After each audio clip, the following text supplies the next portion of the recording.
a abrir nuestra Biblia en el libro de Apocalipsis, capítulo 13. Apocalipsis, capítulo 13.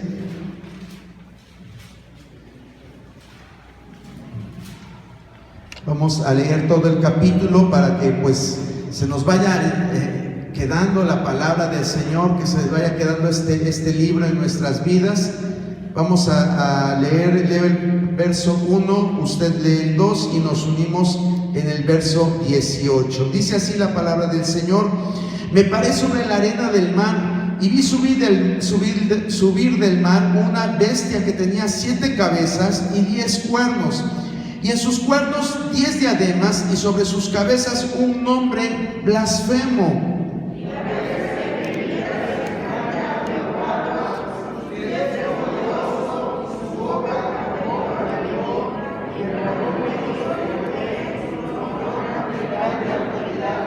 Vi una de sus cabezas como herida de muerte, pero su herida mortal fue sanada, y se maravilló toda la tierra en pos de la bestia.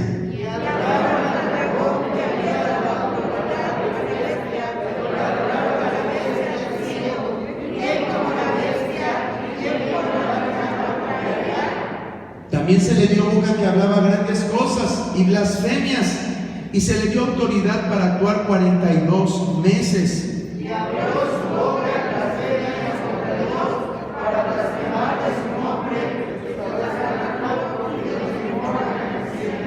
y se le permitió hacer guerra contra los santos y vencerlos.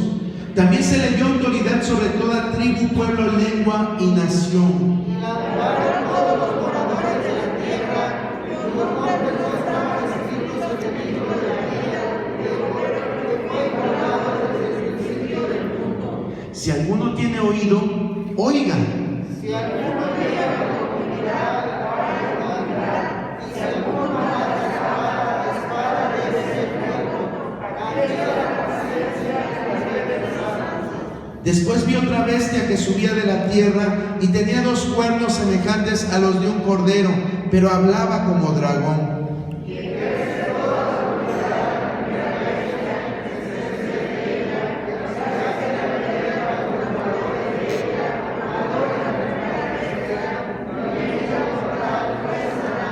También hace grandes señales, de tal manera que aún hace descender fuego del cielo a la tierra delante de los hombres.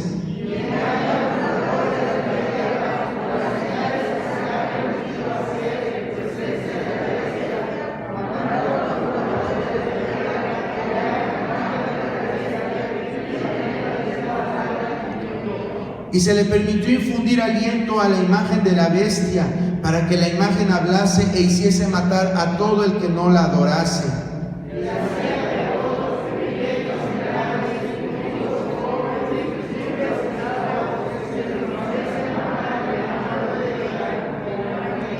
Y que ninguno pudiese comprar ni vender, sino el que tuviese la marca o el nombre de la bestia o el número de su nombre. Todos, aquí hay sabiduría. El que tiene entendimiento, cuente el número de la bestia, pues es número de hombre, y su número es 666. Puede sentarse, hermano, ya oramos para que Dios haga que nuestra mente pueda comprender estas verdades.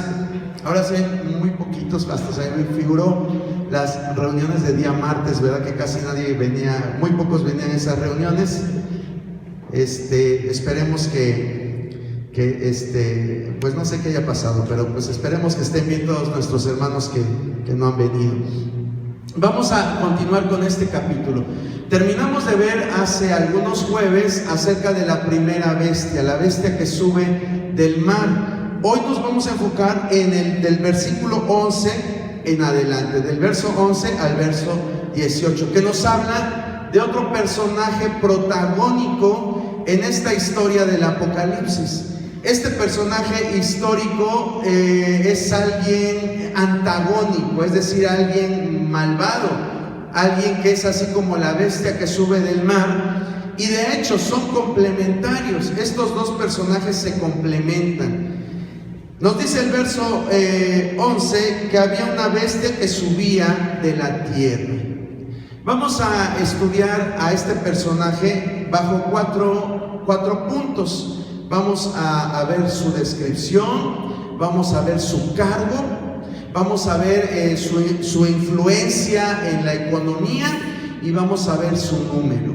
¿Sí? Son 4 cosas que vamos a ver y espero que hoy terminemos. Bueno, ya mejor no digo, porque siempre que hago mis predicciones salen mal, me extiendo o me acorto. Generalmente me extiendo, pero hoy espero sí poder concluir. La bestia que surge de la tierra. Ahí usted ve a un personaje, se ve así maléfico, ¿verdad? En la diapositiva, y a lo mejor lo visualizamos de esa forma. Pero la descripción que la Biblia nos hace es completamente diferente. Así como lo ve usted, es como Dios se lo muestra realmente, como Dios se lo muestra realmente al apóstol Juan. Pero ante la humanidad, ante los moradores de la tierra, va a ser algo completamente diferente. Vamos a empezar entonces con la descripción, que es el primer punto. Le dije que son 4. Vamos a ver el primero, que está tan solo en el versículo 11.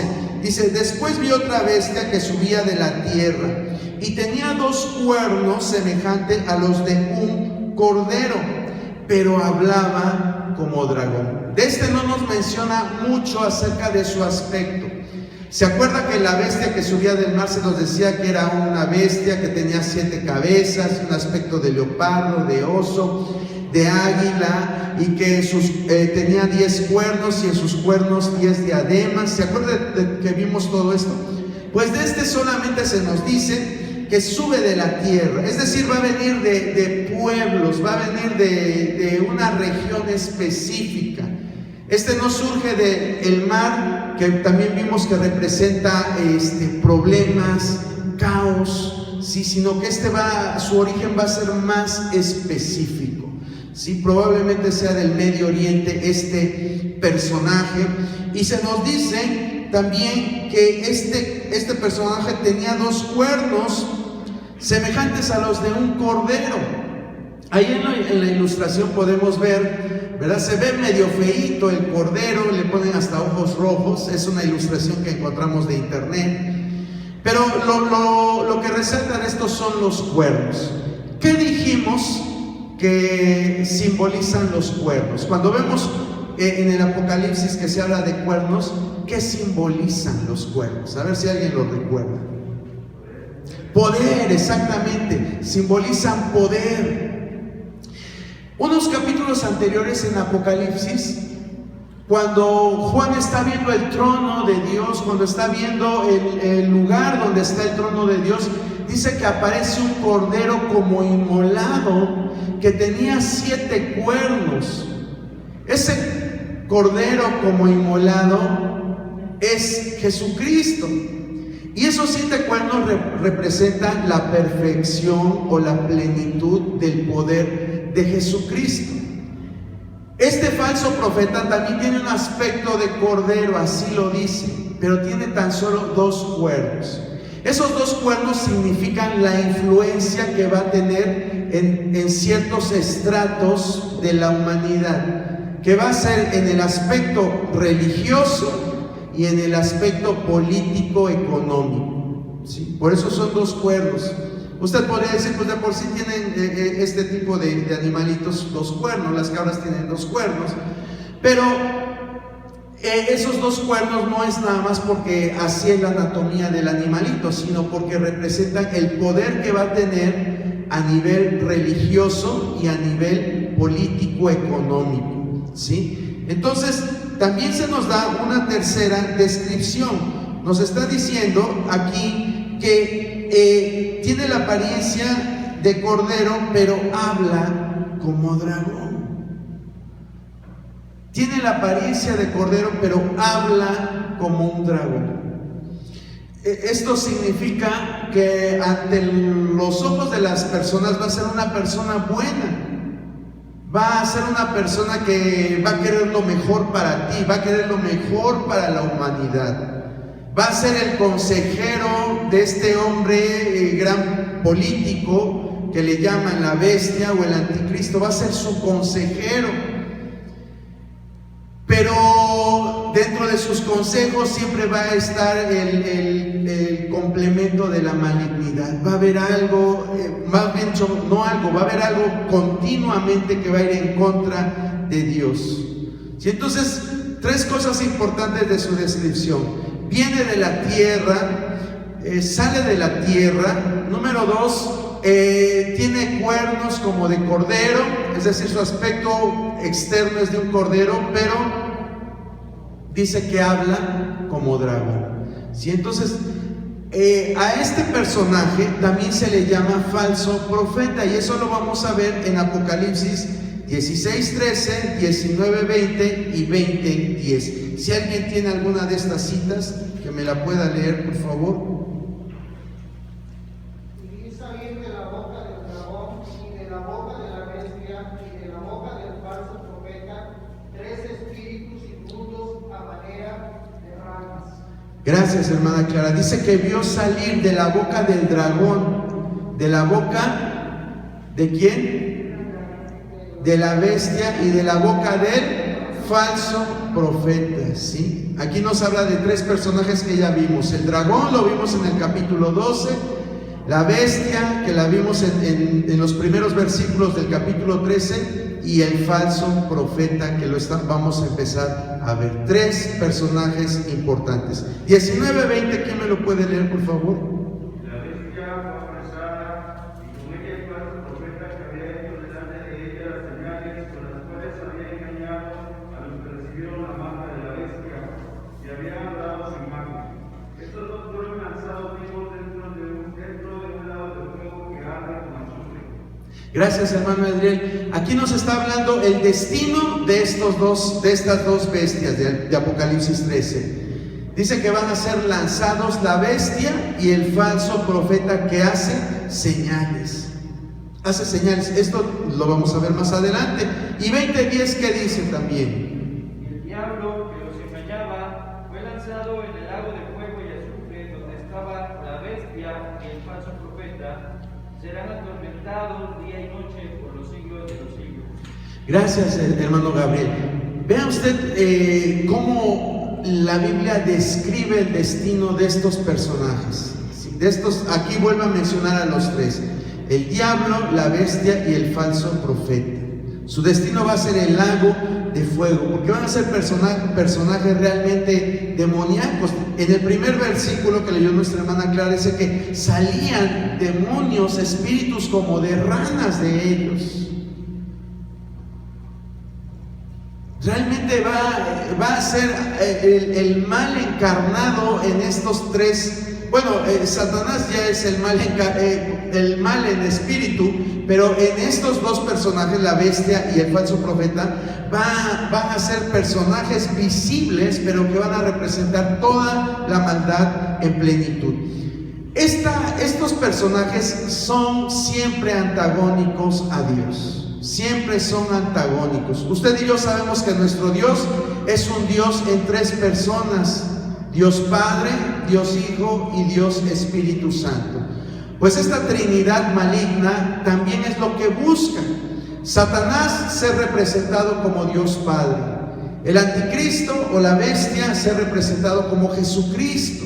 Por eso se le va a dar dominio y autoridad, como el dominio y la autoridad que va a tener Cristo en el milenio. Y el falso profeta va a representar, o va a querer ser representante como el Espíritu Santo. Esa va a ser la función de este personaje, que es el falso profeta. ¿Cuál va a ser su cargo?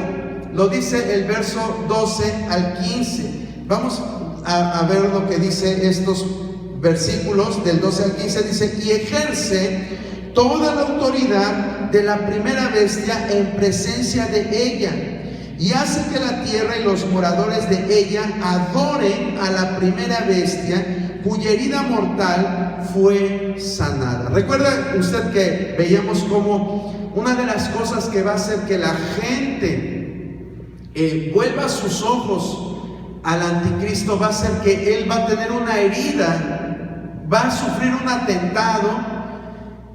Y quizás algunos dicen que sí va a morir y va después de un tiempo a resucitar, va a cobrar vida. Otros tan solo dicen que va a tener un accidente de muerte, que lo va a llevar a estar mucho tiempo, o bueno, un tiempo razonable en peligro de morir, pero va a sanar milagrosamente. Este personaje, esto que sucede va a hacer que la gente se fije en estos dos personajes. El falso profeta va a estar hablando y va a decir cómo la bestia salió adelante de este problema de salud que va a tener.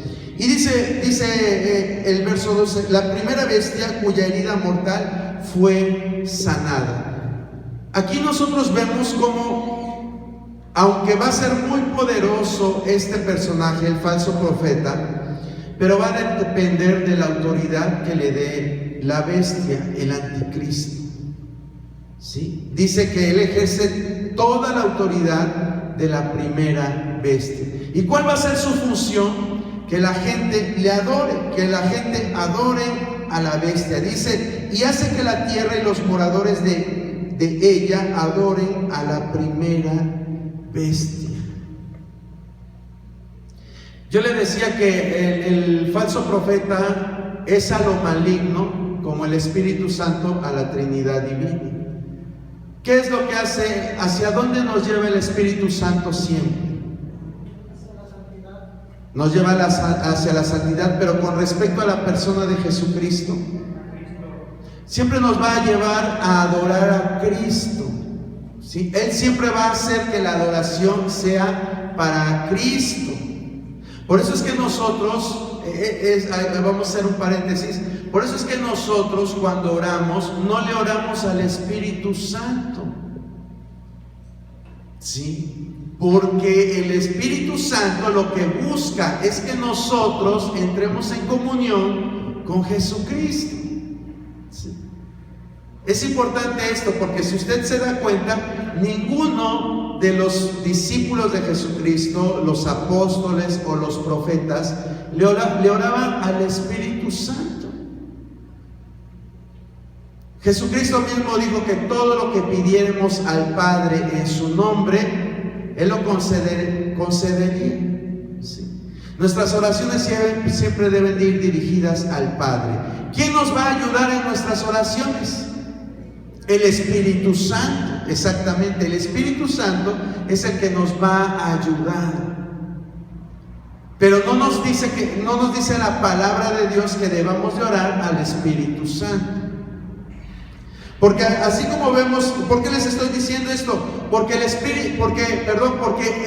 falso profeta no busca que lo adoren a él, a pesar de que es un ser poderoso, a pesar de que es un ser que hace prodigios y que hace milagros, no busca que lo adoren a él. ¿A quién busca que adoren? A la primera bestia, así lo dice en el verso 12. Y hace que la tierra y los moradores de ella adoren a la primera bestia. Es importante esto, es parte del conocimiento que debemos de tener acerca de la palabra de Dios. ¿Por qué no oramos como lo hacen determinados grupos de personas? Bueno, ya estamos viendo por qué. Sí. Sale todo esto a raíz de esto. Vuelvo a repetir, este personaje de la Trinidad maligna, que es el falso profeta, tiene mucho poder. Podríamos decir que el poder sobrenatural le fue concedido a él, porque la bestia tiene mucho poder en su boca. Es una persona carismática, de fácil palabra, que va a convencer a reyes, a presidentes, a líderes mundiales. Pero el que hace prodigios y milagros en esta Trinidad maligna es el falso profeta. Y aunque hace prodigios y milagros, él lo que busca es que adoren al líder político. ¿Sí? Entonces, vuelvo a repetir, es un paréntesis que cierro ahorita para que podamos también comprender la función del Espíritu Santo en la Trinidad divina. Y después también dice lo que les estaba diciendo hace un momento, que hace grandes señales. Dice el verso 13, también hace grandes señales, de tal manera que aún hace descender fuego del cielo a la tierra delante de los hombres. Hace grandes señales, de tal manera que aún hace descender fuego del cielo a la tierra. ¿Qué personajes hacían esto que vimos hace no mucho en el Apocalipsis?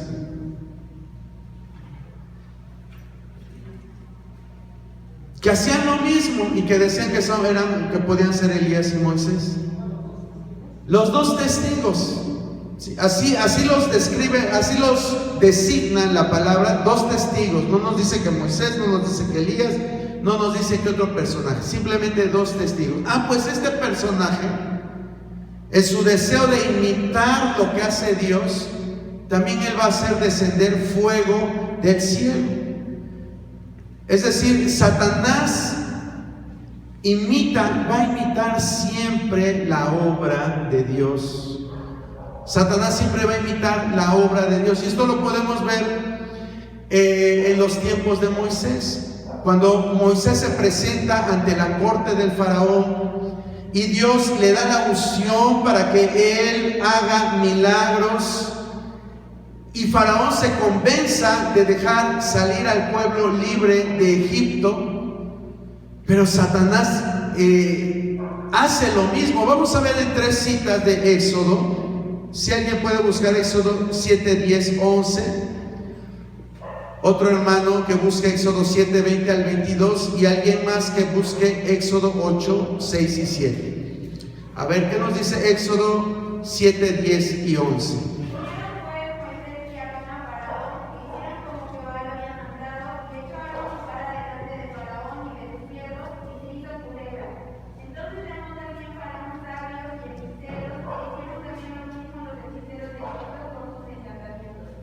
Gracias, hermana Nancy.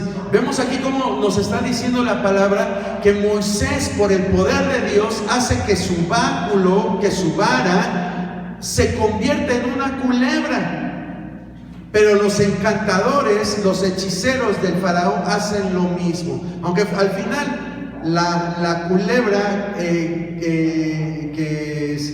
fue convertida del bastón de Moisés devora a las otras, pero al final de cuentas hacen lo mismo que Moisés, estos encantadores. ¿Qué dice Éxodo 7, 20 y 22? 20 al 22, perdón.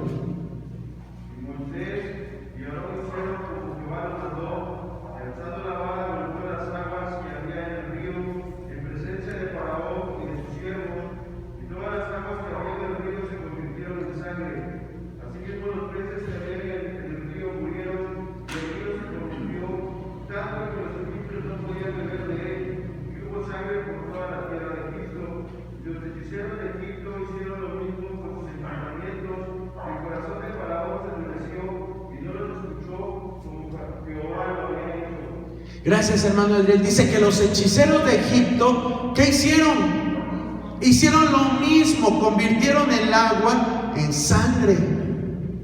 Hicieron lo mismo. ¿Y cuál es el resultado de la obra maligna de Satanás en esto? Que endurece el corazón. El propósito de imitar los milagros que hace Dios, el propósito de Satanás al imitar los milagros es que la gente se endurezca. Que digan, pues ahí dices que hay en tu iglesia ahora por los enfermos y sana. Aquí vente, vamos a hacer esta sesión espiritista y vas a ver cómo también sana. O vente a esta reunión, vamos a meditar, vamos a ponernos en meditación trascendental y vas a ver cómo te sientes libre. No es necesario que vayas ahí a tu iglesia, estar cantando, estar escuchando una hora al que está ahí predicando. No es necesario todo eso. Tan solo 10 minutos de meditación te va a servir para relajarte y sentirte bien. Si mucha gente así lo dice, trata de minimizar lo que Dios hace usando métodos humanos o diabólicos para dar las mismas bendiciones que Dios da, como la paz, como la sanidad, como la liberación, todo eso Satanás lo imita, y no es de nuestro tiempo, es desde tiempos tan antiguos como los tiempos del Éxodo. Y finalmente Éxodo 8, 6 al 7, ¿qué dice?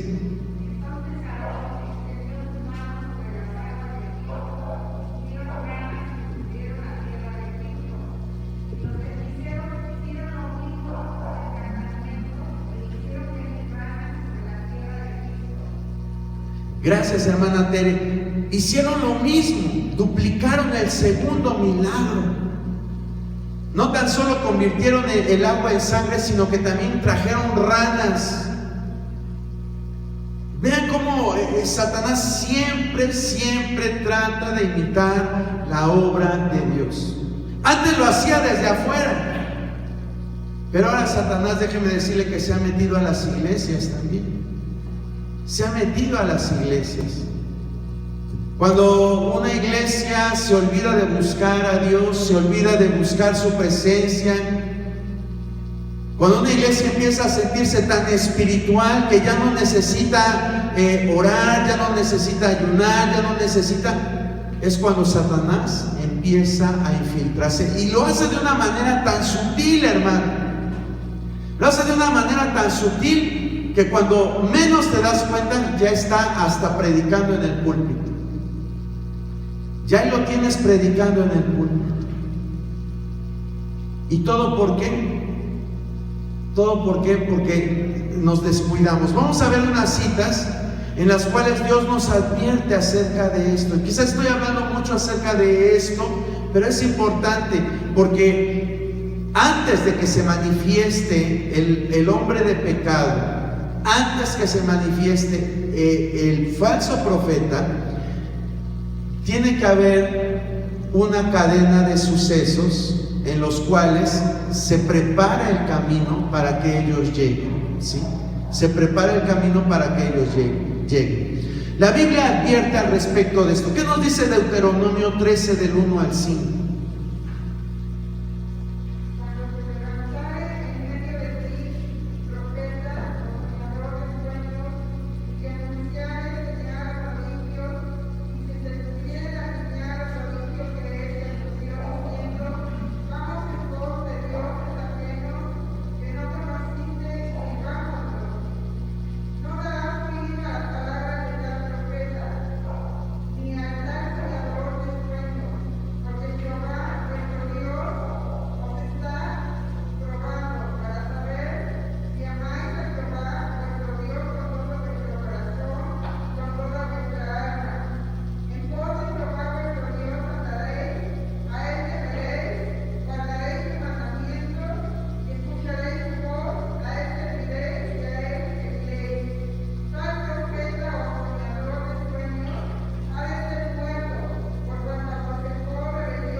Gracias, hermana Oli.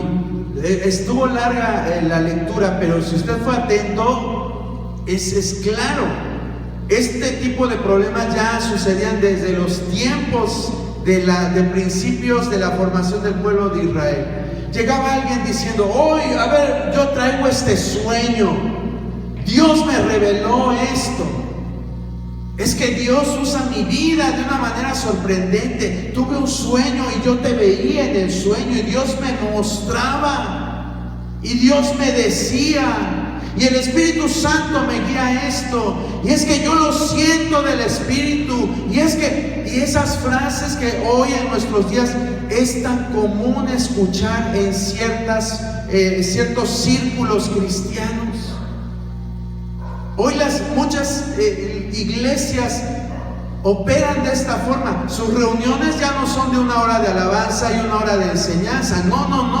Ahora tiene que haber por fuerza revelación nueva. Tiene que haber palabra de Dios, porque entonces si no, ya están estancados. Los que cantamos, los que escuchamos palabra de esta, ya somos odres viejos. Hoy esos círculos están siempre esperando que el hermanito profeta hable de una palabra fresca, venga hablando en nombre de Dios, o que haya milagros. Si no hay milagros, si no hay sanidades en una reunión, esa reunión no sirvió de nada. Tienes que estar ahí, perdón por la expresión, revolcándote. ¿Sí? Que alguien vaya y te ponga manos y te caigas y estés como revolcándote para que entonces se diga: oh, esa reunión fue bendecida.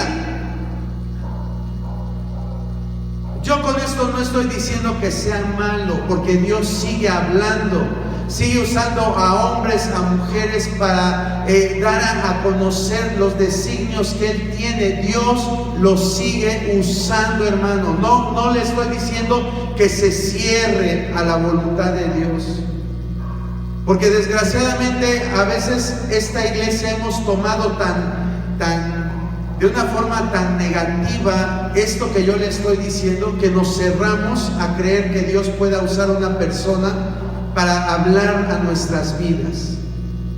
No quiero que esto surja en nosotros. Dios puede usar hombres y mujeres para hablar a nuestras vidas sobre un problema específico que tengas, sobre un problema que necesitas que Él te dé una palabra. Dios lo puede hacer, o Dios mismo te lo puede indicar, Dios mismo te lo puede revelar.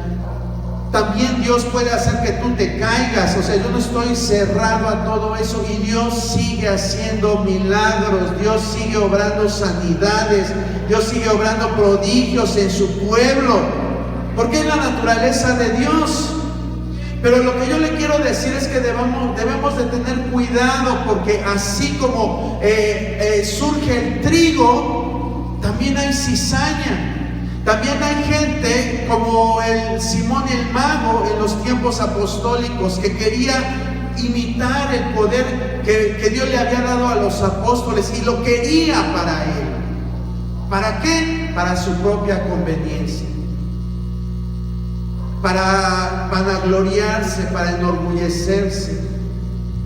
Entonces debemos de tener cuidado. Dice la palabra que probemos a los espíritus si son de Dios.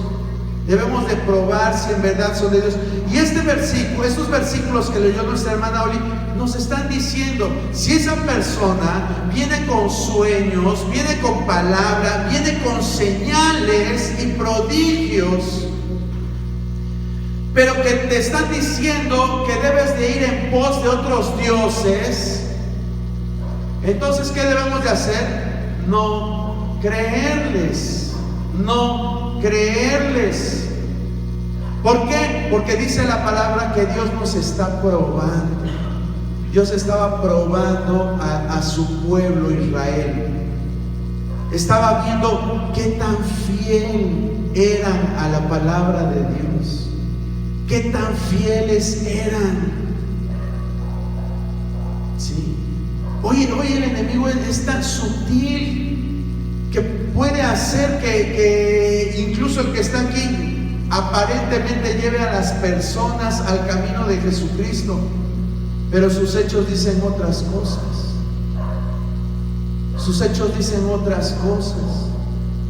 Hay personas que se levantan y les dan el título de profeta. Dicen: el profeta fulano de tal. Pero es una persona que ya viene casada tras casada y tras casada, y ya conociendo la palabra del Señor. Entonces podemos creer en esa persona aunque me predique de Jesucristo. El testimonio es muy importante, hermano. El testimonio es sumamente importante. Y hay más pasajes de la palabra que nos hablan de eso. Mateo 7, 22, 23, ¿qué nos dice? Muchos me dirán en aquel día: Señor, Señor, ¿no profetizamos en tu nombre, y en tu nombre echamos fuera demonios, y en tu nombre hicimos muchos milagros? Entonces les declararé: nunca os conocí, apartados de mí, hacedores de maldad. Gracias, hermano Gabriel. Dice, muchos dirán, yo hice tantas cosas en tu nombre, pero ¿qué les va a decir Jesucristo? Apártate de mí, apártate de mí. Mateo 24:24, ¿qué dice?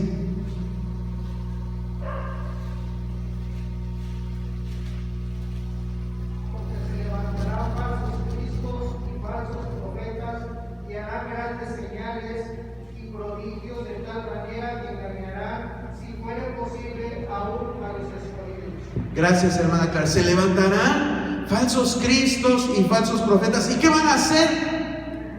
Grandes señales. Es triste, ¿verdad? Que hay personas que se separan de sus congregaciones. Porque es que aquel hermano tiene unción. No, tiene una unción tremenda. Nada más con que él hable, ni siquiera te pone las manos y ya se te quitó todas tus dolencias que tienes. No, este hermano tiene la unción de Dios, no que hay el pastor donde yo iba, nada más pasaban 15 minutos y ya me estaba durmiendo con lo que decía. Así somos los seres humanos, a ser sensacionalistas, ir tras la novedad. Pero Jesucristo mismo nos está advirtiendo. Se van a levantar muchos falsos profetas que van a hacer milagros y prodigios, pero van a ser falsos. Y según el Tesalonicenses 2:9, ¿qué nos dice?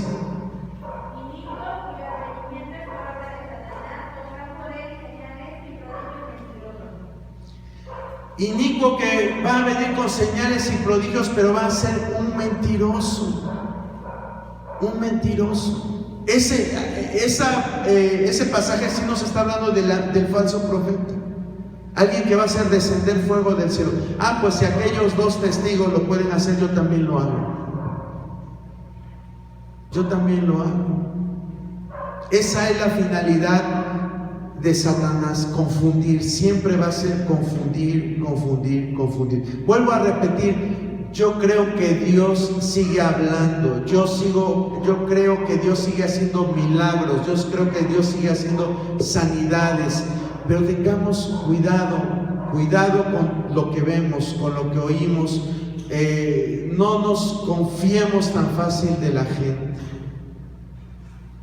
Le voy a decir algo que me sorprendió escuchar de un predicador en esta semana. Que me estremeció, porque digo, pues si este hombre predicaba pues apegado a la palabra, y ahora alguien le pregunta que si es malo que un cristiano se haga tatuajes,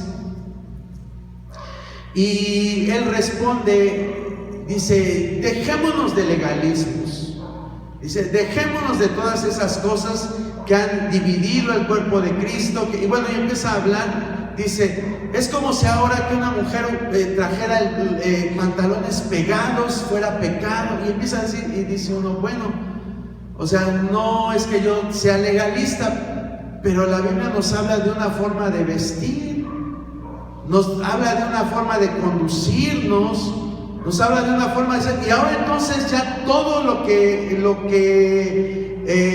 por generaciones han enseñado pastores, líderes, cristianos, gente devota, era parte de la santidad, ahora ya está siendo también desechado. Se está desechando todo esto. ¿Y sabe a raíz de qué viene todo eso?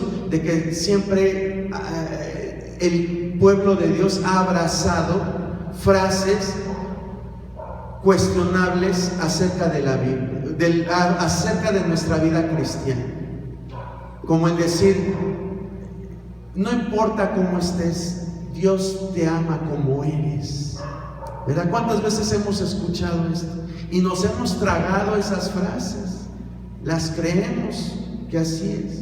Frases que nos llevan a decir, pues qué importa cómo vengas. Es decir, sí, o sea, Dios acepta a todos, Dios acepta a la gente que vive de la forma más fea, más inmoral, Dios la acepta, pero ¿para qué la acepta Dios? Para generar un cambio, hacer una regeneración. No para que tengas 10 años de bautizado y profesar una fe cristiana y sigas practicando lo que practicabas allá. O sea, seguir viviendo como vivías allá. Ay, pues yo sigo yendo a las fiestas, yo sigo yendo a los antros. ¿O qué no Jesucristo andaba con prostitutas y pecadores? ¿No se andaba yendo a meter en sus fiestas? ¿No se fue a meter a la casa de Zaqueo? Pero yo te pregunto, bueno, tú vas a esas fiestas, te vas a la medianoche, te gusta tomar, ¿verdad? Porque como Jesús tomaba vino, pues tú también quieres tomar vino. Pero la pregunta es, ¿pero estás dando realmente un buen testimonio? ¿Estás hablando realmente acerca del Evangelio? Dejas que se te junte la gente, haces un círculo y eres capaz de detener esa música que estás escuchando y que daña tus oídos y que te mete ideas inmorales en la cabeza. Eres capaz de detener todo eso para que la gente te esté escuchando hablar acerca del Evangelio. Porque eso es lo que hacía Jesucristo. Sí se andaba metiendo en casas de pecadores, sí tenía por amistades a gente indeseable para la sociedad. Pero ¿cuál era el propósito de Cristo? Salvarlos, presentarles el Evangelio de salvación. Pero la iglesia no, la iglesia lo que busca es, ay, mira, esto está de moda, ¿verdad? Y ya queremos andar con un, les dicen top, venir de brasier prácticamente a la iglesia, andar con pantalones restregados, y no tan solo digo de mujeres, también de hombres, porque ahora la moda es unisex, la mujer anda con pantalones retacados y los hombres también. Y todo esto genera el deseo libidinoso en las demás personas. Pero la gente, los cristianos dicen, pues yo estoy bien con Dios. El que quiera pecar viendo mi cuerpo, pues es muy su problema. Yo estoy bien con Dios. ¿Estaremos realmente bien con Dios? Que porque ya la gente hace esto, yo también lo voy a hacer. ¿Por qué? Porque Dios no mira lo externo, Dios mira el corazón. Son las frases preferidas de las nuevas generaciones, de la nueva iglesia cristiana. Dios no mira lo que está afuera. Si quieres, tráete un pantalón roto, hay que se te vea la mitad de la nalga. Ven como tú quieras, Dios te acepta así. A eso nos llevan todos este tipo de frases. Y bueno, a lo mejor usted va a decir, pero ¿eso qué tiene que ver con el falso profeta? Porque es lo que Satanás está operando, la forma de operar dentro de las iglesias, dentro de los grupos cristianos. Y ahora él no trata de sacar a la iglesia o a los cristianos de las iglesias. Ahora él trata de meter su ideología a las iglesias. Y lo está consiguiendo. Bueno, entonces estos pasajes nos advierten de estas mentiras de Satanás, nos advierten acerca de esto. Finalmente el verso, se me perdió la cita. Dice el verso 14: y engaña a los moradores de la tierra con señales que se le han permitido hacer en presencia de la bestia, mandando a los moradores de la tierra que le hagan imagen a la bestia que tiene la herida de espada y vivió. Va a hacer que le hagan una imagen a la bestia. En 1956 Nikita Khrushchev, un líder soviético, habló acerca de el adorar a las personalidades. ¿Por qué? Porque Stalin, un político muy popular de aquel país, de la Unión Soviética, la gente lo idolatraba, lo adoraba. Esa imagen que está ahí no es de la bestia, es de Stalin. Y la gente lo tenía como un gran hombre, capaz de que se le rindiera culto. Y para nosotros se nos haría increíble que gente de nuestro tiempo, de nuestro siglo, obrara de esta forma. Pero dígame si usted no sabe que a Maradona hay gente que le rinde culto. A Michael Jordan le rinden culto. A figuras del universo, vamos a decirle, porque no tan solo son películas, ahora son series, por ejemplo, de Star Wars, le rinden culto. Y ahora ya no hay gente que dice que Dios te bendiga, les dicen que la fuerza te acompañe. ¿Por qué? Porque ya lo toman como una religión. Y hay grandes líderes políticos, por ejemplo, en Turkmenistán, el gobernador de ese país, con tal de que a su familia también le rindieran culto, mandó a que se cancelara el nombre del pan y que en lugar de decirle pan al pan, le llamaran como el nombre de su madre, para que la gente siempre estuviera recordando el nombre de la mamá de este líder político. Lo mismo hizo un presidente de la República Dominicana, cambió los nombres de calles y puso su nombre en ciertos lugares de ciertas calles populares de aquel país, para que la gente lo recordara. Entonces el rendir culto no es algo que va a ser exclusivo en aquellos tiempos. Desde nuestros tiempos ya hay gente que le rinde culto a figuras públicas, sean políticos, sean artistas, sean cantantes, sea lo que sea. Y este falso profeta, una de sus funciones va a ser hacer una imagen para que la adoren, y que esa imagen representa al anticristo. Es lo que Jesús, Daniel y Pablo describieron como la abominación desoladora. La abominación desoladora. Cuando nosotros leemos Daniel 9:27, Mateo 24:15 y segunda de Tesalonicenses 2:3 al 4, ahí nos habla de la abominación desoladora. ¿Qué es la abominación desoladora? Es la imagen de la bestia que va a estar instalada en el templo de Jerusalén. Esa es la abominación desoladora, la imagen de la bestia que la van a colocar en el templo de Jerusalén. A ver, si alguien tiene alguna de estas citas, ya no vamos a leerlas todas, ya las hemos leído con anterioridad. Si alguien tiene 2 de Tesalonicenses 2, 3, 4 y lo quiere leer, por favor. 2 de Tesalonicenses 2, 3, 4.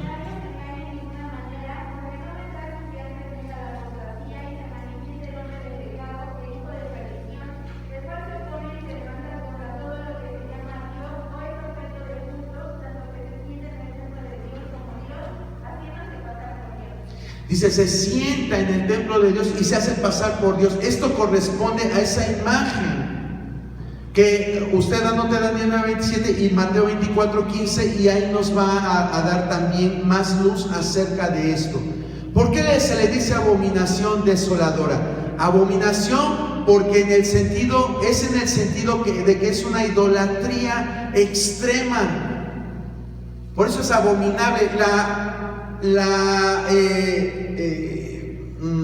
idolatría es algo abominable para Dios.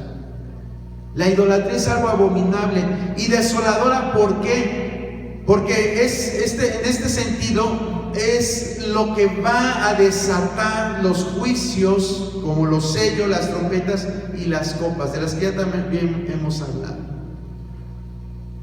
Eso va a ser el colmo del pecado que va a haber en la tierra en esos tiempos. Que se ponga la imagen del anticristo en el templo de Dios. Va a ser el colmo. ¿Y todo esto quién lo va a promover? El falso profeta. El falso profeta. Vamos a ver su estrategia económica. Versos 16 y 17. Dice, y hacía que todos, pequeños y grandes, ricos y pobres, libres y esclavos, se les pusiera una marca en la mano derecha o en la frente, y que ninguno pudiese comprar ni vender sino el que tuviese la marca o el nombre de la bestia o el número de su nombre. Esa va a ser la estrategia con la cual Satanás va a dominar al mundo. El anticristo va a dominar al mundo. Acuérdense que va a haber un caos tremendo ya en ese tiempo. Va a haber un caos tremendo, va a haber guerras, va a haber peste, va a haber hambrunas, va a haber un terremoto que va a desolar gran parte de la tierra, va a cambiar la geografía. Acuérdese que las montañas se van a derrumbar, se van a desaparecer las costas, y todo este caos va a traer problemas económicos. Las bolsas de valores se van a venir para abajo. Así como este virus está causando que bolsas de valores se vinieran para abajo en todo el año pasado, imagínense todos estos desastres lo que van a hacer en las bolsas de valores. Las economías más poderosas se van a tambalear. Por eso es que uno dice, ay, Irak va a ser importante, Sudán va a ser importante. O sea, países que, pues, ¿cuándo vamos a pensar que van a ser primermundistas? Pero es porque todas las economías van a cambiar, todo se va a venir abajo. Y el anticristo, este hombre dotado con la sabiduría demoníaca, va a idear esta forma de una marca para que se pueda comprar alimentos, víveres, despensas, medicamentos, todo dependiendo de esa marca. Quien no tenga la marca no comprará nada. Quizás usted ya sabe, y por ejemplo, un botón. Usted sabe que hay lugares que te dicen, si no tienes la vacuna, no puedes entrar. Así de simple y sencillo. De hecho, lo vamos a implementar para el año que viene. Quien no tenga vacuna no entra a la reunión. No es cierto. No es cierto, pero hay lugares así que no puedes ir a otro país si ese país no te autoriza determinada vacuna. Así. Vas a estar bien checado. Yo le puse esta imagen porque yo así de niño me imaginaba que te iban a hacer como le hacen a los caballos, como le hacen al ganado, ¿verdad? Que ponen a calentar un fierro y se lo ponen a la gente y así quedan marcadas las reses, los caballos, el ganado. Y yo decía, ay, ha de doler re feo para que te pongan en tu mano o en tu frente esa señal. Y antes así nos los ilustraban, ¿verdad? Que la gente iba a tener ahí sus 3 numeritos ahí en la frente. Pero hoy sabemos que no, la tecnología ha avanzado y no sabemos qué dispositivo. Hoy se habla de un chip, no sabemos qué tecnologías nuevas surjan en lo postrero que nos van a localizar. Van a saber todo acerca de ti. De hecho, si tú tienes un celular, las plataformas como Google saben muchas cosas acerca de ti. Saben muchas cosas acerca de ti. Te metes a una red social y de momento, si eres fanática de las bolsas, ya te aparece bolsa y tú, ay, mira una bolsa como la que yo quiero. Si eres fanático de la herramienta, ay, ya te aparecen desarmadores, ya te aparecen. Y dicen, ¿y cómo saben lo que me gusta? Pues porque ya te tienen bien identificado. Saben a dónde vas, sabes dónde, los lugares a los que tú frecuentas. Te están checando, ya todo, ya no hay privacidad. Y ahora es obligatorio. Porque déjame decirle algo, yo por ejemplo tengo una cuenta de débito en un banco. A mí no me gustan las cuentas ni de crédito ni de débito, pero pues se le ocurrió a la empresa donde trabajo que pues ya no nos quieren pagar por nómina, por en persona, y ahora en tarjeta te tienen que recibir tu dinero, y bueno, pues tienes que estar dependiendo de un banco para recibir tu salario. Pero ahora a la aplicación del banco se le ocurre que si no tienes activada tu ubicación, no puedes acceder a la aplicación. Entonces, aunque cada rato yo le quito la ubicación a mi teléfono, pero cada vez que voy a hacer una transacción, tengo que estar activando la ubicación. Y llega el momento que se me olvida. Y saben dónde ando, saben lo que hago, saben todo sobre nosotros. Si te logras deshacer del celular, pues qué bueno. Pero yo creo que hoy ya nadie puede vivir una semana sin celular, ¿verdad? Ya es difícil que podamos vivir sin el teléfono, porque es necesario. Ahora imagínense cuando nos ponga, cuando en esos tiempos ponga esa marca, esa señal. te van a tener súper controlado. Y ya no estamos lejos, hermano. No estamos lejos. Hoy la gente diría, yo no voy a dejar que me pongan una marca. Yo no voy a dejar. Pero ahora es tan necesario todo eso. Le repito, ahora por el banco te controlan. Y quieres saber tu ubicación. Y si no activas la ubicación, no puedes hacer ninguna transferencia. Así de simple y sencillo. Entonces esto es lo que va a hacer. ¿Cuál va a ser la estrategia económica? Quien no tenga esa marca no puede comprar ni recibir nada. Dice, y hacía que todos los pequeños y grandes, ricos y pobres, libres y esclavos, se les pusiera una marca en la mano derecha o en la frente, que ninguno pudiese comprar ni vender, sino el que tuviese la marca o el nombre de la bestia en el número de su nombre. ¿Y cuál es ese número? Finalmente ya llegamos al punto 4, tolérenme 5 minutos. El número de la bestia. Aquí hay sabiduría. El que tiene entendimiento cuenta el número de la bestia, pues es número de hombre, y su número es 666. 666. Yo creo que todos hemos escuchado acerca de este número. Incluso hay canciones de rock que hablan del 666, aunque dicen que en realidad no es 666, que es 616, pero como sea. Y mucha gente a lo largo de los siglos, desde los tiempos apostólicos de la iglesia apostólica, han tratado de descifrar quién es este personaje. Y mediante el alfabeto griego, romano o hebreo han tratado de buscar el número en los nombres de determinados personajes. Por ejemplo, del emperador Nerón. Se pusieron a ver sus letras y a descifrarlas tanto en latín como en griego. Y resulta que sumando los valores de cada una de las letras, usted sabe que los números romanos equivalen a números ¿cómo se llama? De los que nosotros usamos, ¿verdad?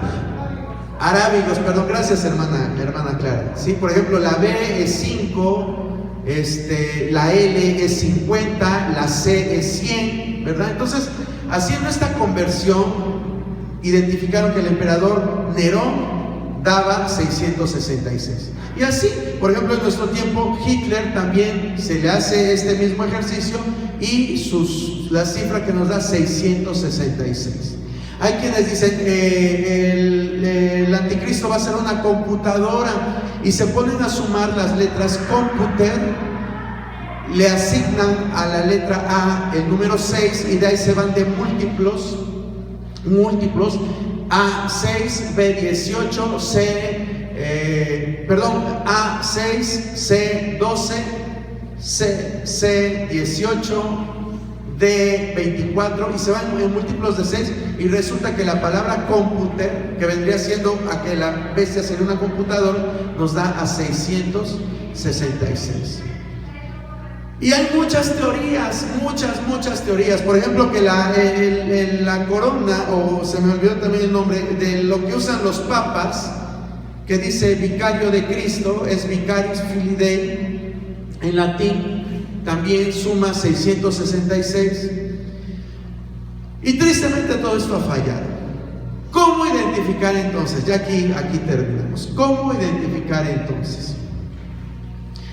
Dice aquí el verso 18, es número de hombre. La Biblia nos da dos ejemplos.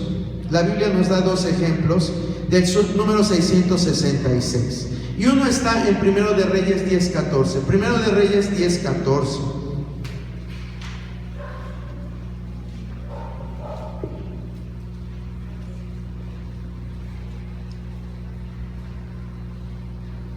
Si alguien me lo puede leer, por favor.